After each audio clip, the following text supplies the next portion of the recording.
బతుకు మాది కాదు ఆ నినాదం గని అవగాహన లేకున్నది కొంత సమాజం రాజ్యాంగం ప్రతిఫలాలు పొందుతూ జనం అది అంటేందని అడిగే అవివేకుల దేశం జీవితాన్ని ధారపోసినాడు రమణకై అవమానాలనుభవించి నిలిచెర బలమై భావితరాల బతుకులు మార్చుట కొరకై అనసపడిన వాళ్ళ కొరకు పుట్టెర వెలుగై నువ్వు చదువుతున్న ఈ చదువు ఆయన రాత నువ్వు చేసుకునే ఈ నౌకరి ఆయన రాతే నువ్వు పొందే ఏ పదవైనా ఆయన భిక్షే జై భీమ్ జై భీమ్ జనగుండె నినాదం అందరం ఒకటై గెలవాలి సమాజం జై భీమ్ ఒక యుద్ధ నినాదం అందరి కోసం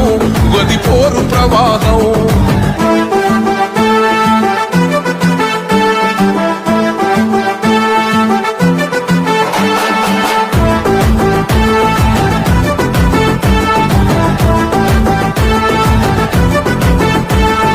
జ్ఞానం వర్ధిల్లాలని పిడికిలెత్తరో జననం జన అజ్ఞానం